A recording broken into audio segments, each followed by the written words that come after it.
आपण पाहताय महाराष्ट्र खबर न्यूज। या बातमीचे प्रायोजक आहेत श्री गणेश ज्वेलर्स अँड सराफ हडपसर पुणे।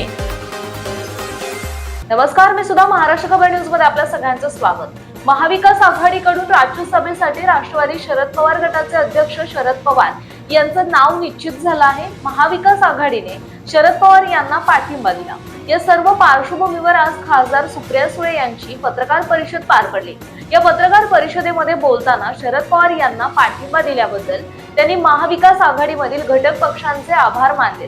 दरम्यान तर दुसरीकडे पार्थ पवार हे यावेळी पहिल्यांदाच राज्यसभेवर जाणार आहेत। यावर देखील सुप्रिया सुळे यांनी प्रतिक्रिया दिली आहे। पार्थ पवार हे पहिल्यांदाच राज्यसभेवर जात आहेत। तुमच्याकडे देखील लोकसभेचा प्रदीर्घ अनुभव आहे। आत्या म्हणून तुम्ही पार्थ पवार यांना काय सल्ला द्याल, असा प्रश्न यावेळी सुप्रिया सुळे यांना विचारण्यात आला होता। माझ्या आज निवडून आलेल्या, आता बिनविरोध झालेल्या प्रत्येक उमेदवार जे आज राज्यसभेत जात आहेत त्यांना मनापासून शुभेच्छा आहेत।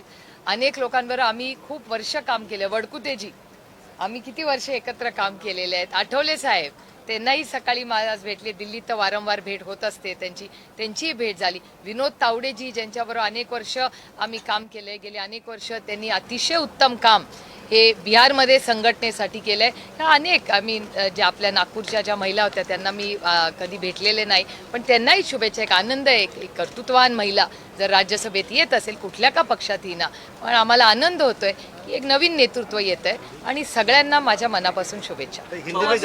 कंपनीची सीआयडी चौकशी पुणे पोलिसांकडून केली जाणार आहे। त्यांचे व्यवस्थापक आणि मालक यांची सुद्धा तपास हा सगळा सीआयडी कडून आता होताना पाहायला मिळणार आहे।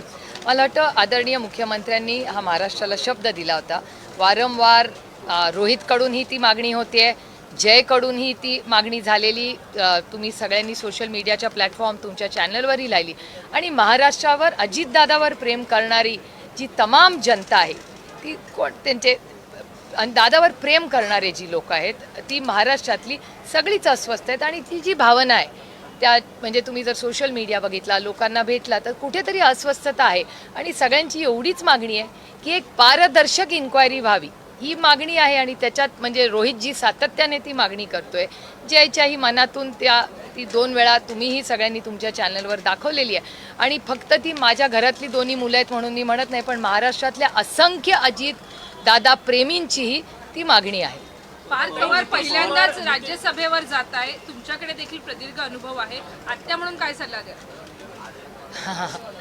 एकतर एक गोष्ट आदरणीय पवार साहेबांनी जी मला सांगितली ती मी प्रत्येक राज्यसभेवर गेलेल्या किंवा निवडून आलेल्या व्यक्तीला सांगत असते की लोकसभा आणि राज्यसभा कान उघडे ठेवायचे आणि कमी बोलायचं।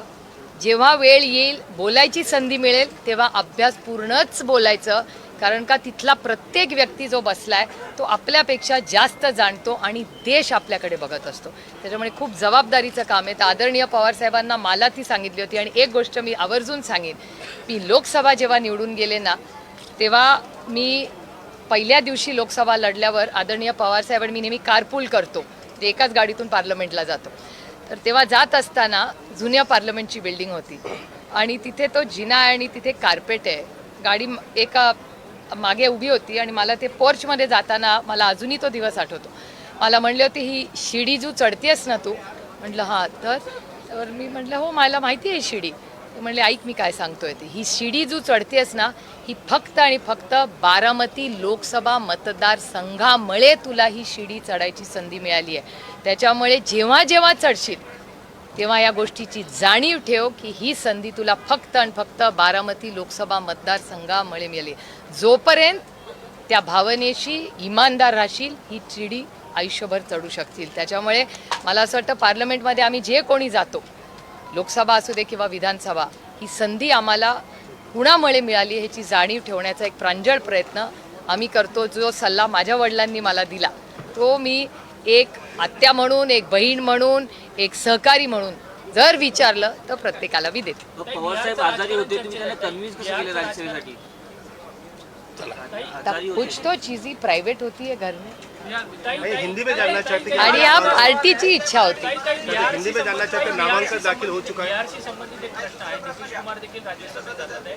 बिहारचं राजकारण चर्चेत आहे. तिथे मुख्यमंत्री बदलपासून वेगवेगळ्या चर्चा घडताना पाहायला मिळतात. हो, मलाही आश्चर्य वाटलं खरं, कारण म्हणजे जेव्हा बिहारचं इलेक्शन चाललं होतं तेव्हा नितीश कुमार जीच चेहरा होते त्या इलेक्शनचे. त्याच्यामुळे आज एकदमच बदल कसा झाला आहे हे आम्हालाही कळलेलं नाही. आता थोडं दिल्लीला जाऊन माहिती काढायला लागेल पुढच्या आठवड्यात. भाजपकडनं मुख्यमंत्री पदाचा चेहरा हो, तेच काय कळत नाही. बऱ्याच बातम्या येत आहेत. आता सोमवारी जाऊन जरा बातम्या काढायला लागतील दिल्लीत जाऊन. चला निघू मी. हिंदी एक मिनट. आपण पाहताय महाराष्ट्र खबर न्यूज. या बातमीचे प्रायोजक आहेत Shri Ganesh jewellers and Saraf, Pune.